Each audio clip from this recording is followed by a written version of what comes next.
안녕하세요. 전업투자자 복리입니다. 8월 5일 토요일 4시 30분에 영상을 녹화 중이고요.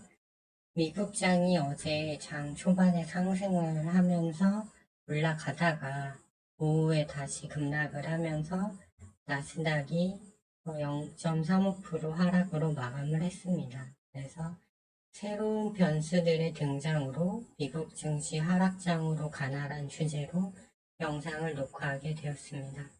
이를 설명하기 위해서 한 장의 사진을 준비해 봤습니다. 일단 이걸 알아보기 전에 1월에서 7월까지의 투자 심리가 어쨌는지를 보는 게 중요한데요. 한 달 전까지만 해도 물가가 계속 내려온다. 따라서 연준은 금리 인상을 더 하지 못한다라는 분위기가 좀 많았습니다. 그래서 빅테크 기업을 필두로 해서 전업종이 오른 건 아니지만 좀 강한 종목은 계속 올라가는 흐름이 나왔죠. 우리나라의 경우에는 2차 전지와 반도체, 엔터 여러 섹터가 있었습니다. 그런데 이 투자 심리가 중요한데 최근에 몇 가지 변수들이 등장함에 따라 시장이 좀 약세 흐름을 보이고 있습니다. 먼저 첫 번째, 원자재 대장 유가가 계속 오르네? 라는 불안감입니다.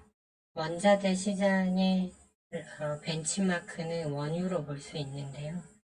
사우디와 러시아가 계속 감산 기조를 유지함에 따라 국제 유가가 브렌트유는 86불 정도까지 이미 급등을 한 상태입니다. 그 다음에 서부 텍사스 중진유도 82불까지 올라왔죠.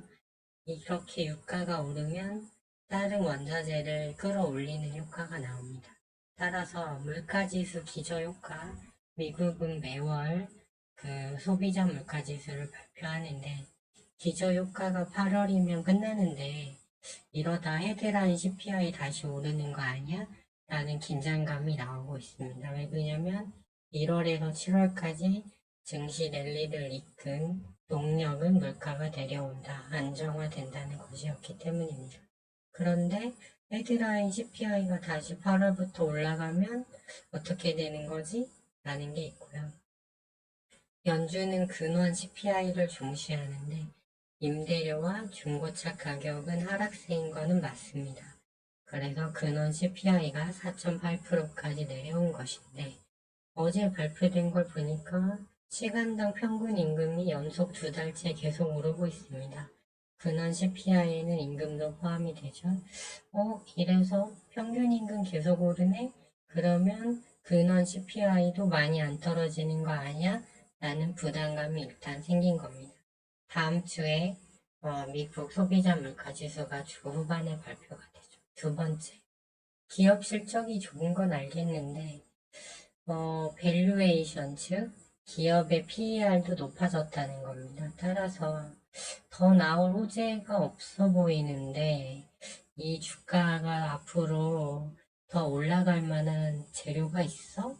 라는 이제 그런 심리적인 면이 일단 나온 것 같고 어제 발표된 미국 고용을 보니까 민간 고용은 좋고 실업률은 3.5%로 더 내려갔죠. 그렇게 되니까 그럼 연준 고금리 계속 유지되는 거 아니야?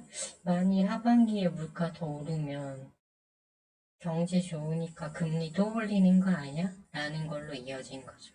그리고 마지막으로 엔캐리 자금 미국 이탈하는 거 아니야? 일본이 무제한 양적 완화를 수정했고 미국 신용등급을 피치사가 하향하면서 그러면 미국 국채시장은 그동안 주식시장이 랠리를 할 때도 여전히 높은 수준을 유지해서 경계감을 보이고 있다고 말씀드렸는데 이러다 국채금리 다시 튀는 거 아니야?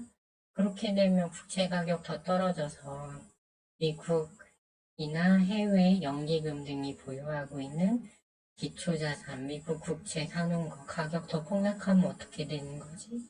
이러다 금융권 문제 오는 거 아니야? 라는 이런 네 가지 부분이 투자 심리에 영향을 준 것입니다. 나스닥 일간 차트입니다. 작년에는 이렇게 하향 박스권을 타고 계속 빠졌죠. 물론 이때는 물가가 계속 올라가는 시점이기도 했습니다. 금리도 계속 올리고요. 하지만 올해 1월부터 다시 상향 박스권을 타고 올라가죠. 추세는 이렇게나 무섭습니다. 그런데 현재 나스닥 위치를 보면 이 박스권 딱 중간이에요. 그래서 제가 금요일날 미국장 시장하기 전에 여기서 올라주면 좋다고 했는데 반등이 실패했잖아요. 그렇게 되면 이렇게 나온 네 가지 변수들로 인해서 박스권 하단 지지력을 다시 테스트하러 갈 수도 있다는 뜻이 됩니다. 그렇겠죠. 왜냐면 여기서도 박스권 하단 지지하고 다시 올라갔으니까요. 그래서 이 네 가지 사항이 앞으로 어떻게 변화될지는 아무도 모릅니다. 그렇기 때문에 일단은 박스권 하단까지 올 수 있다. 그렇게 되면 코스피 코스닥도 조정이 좀 더 이어지겠죠. 그러니까 그 부분을 체크해서 이 하단 지지라인까지 미국장이 내려오는가. 내려왔을 때 여기서 다시 이것들이 개선이 되면서 반등이 나오는가를 확인해야겠습니다. 그리고 8, 9월은 항상 거의 통계상으로 미국 증시 흐름이 좋지 않았죠. 그래서 그런 부분도 심리적으로 작용을 하는 것 같아요. 특히나 미국의 삼성전자라고 할 수 있는 애플이 어제 4.6%는 하락하면서 추세 라인을 깨달은 점에서 충분히 이 하단까지도 올 수 있다고 보고 있습니다. 밑에는 미국 10년물 국채금리인데요. 여기가 작년의 최고점인데 최근 가파르게 올라오고 있어요. 이 하단 지지 라인을 타고 올라오고 있죠. 그래서 급하게 올라서 미국 정부가 바이백을 한 건 아니더라고요. 알아보니까. 다만 너무 많이 오르니까 좀 이제 하락을 했는데 여기서 다시 10년물하고 30년물 장기 국채 금리가 더 올라갈 수도 있는 거고 그렇게 되면 시장은 더 빠지겠죠. 그래서 결론입니다. 아직은 강세장이 맞습니다. 이런 투자 심리가 악화되고 변수들이 생겼지만 아직 이 추세 하단 라인을 깨지는 않았잖아요. 강세장은 맞습니다. 다만 이 조정이 언제 끝날지 또 추세 하단을 지지할지 혹은 깰지는 아무도 모릅니다. 그렇기 때문에 조금 보수적인 관점에서 대응을 해야겠고요. 국내 증시 같은 경우도 지금 이렇게 미국장이 또 금요일날 내려왔기 때문에 반도체, 2차전지, 시총이 큰 주도 섹터가 더 내려올 확률이 좀 많아진 것 같아요. 물론 강한 녀석들은 버티겠죠. 그렇기 때문에 일단은 수급이 갈 곳이 좀 많이 없어진 것 같고 외인 기관의 매도가 지금 연일 한 3주째 계속되고 있거든요. 그렇기 때문에 최근 들어서 이제 고점인 영역 말고 저점에서 실적이나 이런 걸 동반해서 올라오는 섹터를 좀 주목해야 되는데 그 섹터를 봤을 때 만약 시장이 이렇게 조정 추세가 이어진다면 새로운 테마가 나올 수도 있겠지만 일단 바이오 제약 쪽이 좀 유리하지 않나 이런 개인적 견해를 가지고 있고요. 만약 여기서 이제 박스 하단까지 안 오고 다시 올라간다면 그때는 반도체, 2차전지, 엔터, 조선주, 인공지능, 로봇 이런 쪽이 또 순환매 양상으로 올라갈 것이라고 보고 있습니다. 일단은 매매하기 좀 까다로운 구간으로 증시가 계속 진입하고 있다. 이렇게 이해하시면 될 것 같습니다. 예, 그럼 남은 주말 잘 보내시고요. 저는 다음 주에 또 영상을 가지고 찾아뵙도록 하겠습니다.